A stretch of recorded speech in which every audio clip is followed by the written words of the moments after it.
Welcome to Indian Mosquito News. Here is the story about the stocks and its future in India due to lockdown. India's stock market indices are now refocusing on the grim realities facing the global economic system. After all, despite the massive $8 trillion stimulus globally, investors could not shy away from economic realities any longer. For all the noise around the macro picture, ultimately the key driver of the market still remains companies' earnings. That's why investors are now turning the quantum of the damage caused by the lockdowns. Some of the numbers that were released during the lockdown were dull, and all we have a bearing on earnings. So the outlook of the market in the long run will depend on how quickly the virulence can be contained. But in the short run, the prospects of being grim. The party is over as of now. Over the next year, and once if we understand that the key factor behind the change of mood is the dramatic shutdown of 6 debt schemes from Franklin Templeton due to heavy redemptions. This has left the market jittery.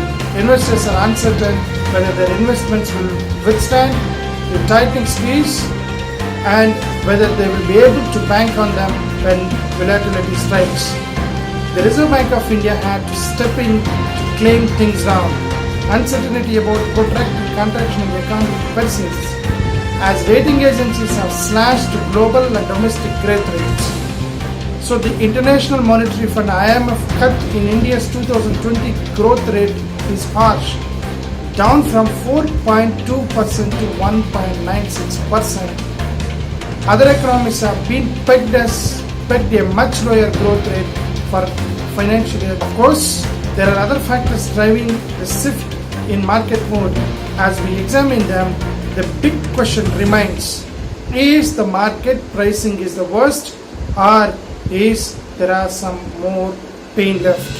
Some feeling of despondency stems from the government not having announced a big enough stimulus package. India's 1.7 trillion stimulus has helped, but it seemed a smidgen short. Much of the additional heavy lifting is being done by RBI, which has stepped up with a much needed liquidity in the corporate bond market. The government is lining up a second financial stimulus that could be directed at dealing with the problems that the small industry segment is facing. SMEs have a workforce of about 110 million, contributing to 30% of the gross domestic product. A survey done by Kotak Institutional Equities notes that 3.4% of the SMEs may not be able to pay April and May salaries, which underlines the immense strain the sector is under. So far, regulated and large cap businesses are holding up, but the pain is clearly spreading.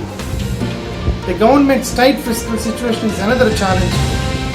Revenues from taxes have been lower so far, with goods and services tax revenue of only 28,309 crores in March, while it was 1.13 trillion in the same month last year. That ties the government's hands. The silver lining: foreign investors have reduced their selling intensity in the past month. This is huge sentimental booster because the foreign investors were major sellers in the market in March. The market's resilience was showed up well by domestic investors. Last month, high net worth individuals also invested some of their money in the stock market, according to market watchers. With the debt and real estate becoming a stressed sector, the avenue it seems to be available for HNIC's equities, with the fall in stock prices fueling the attraction. And we are expecting that the market will check the pulse of the recovery after the lockdown has been eased. Manufacturing and construction have been allowed as activities from this week, while sale of non-essential commodities and red zones have also. It remains to be seen how fast the demand ramps up. Social distancing norms means that high street will remain closed, and consumers may not return very soon. Barring essential goods and services, consumers may prefer to remain on the fence. That will continue to play on sentiments in the next months.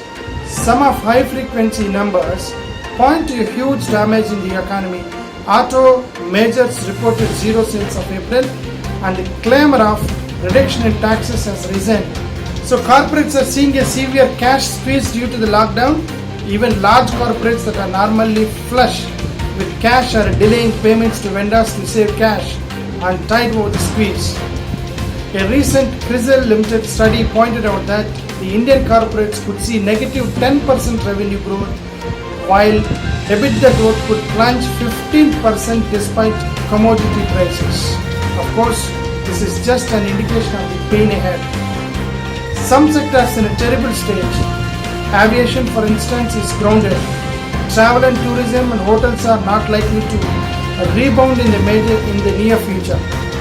In a global survey, investment bank Jefferies knows that only 1 in 5 people will shop after the quarantine ends, while most are not planning to book holidays even. Only a few sectors may do well in the slowdown. Consumer staples, pharma, and to an extent telecoms. As large sections of the commodity are shut down, it will take time to return to normalcy. Job losses will further heighten pressures on the economy. With the recovery expected to be very slow and gradual, the market may not likely to see earnings at least for financial 21. Just before the pandemic,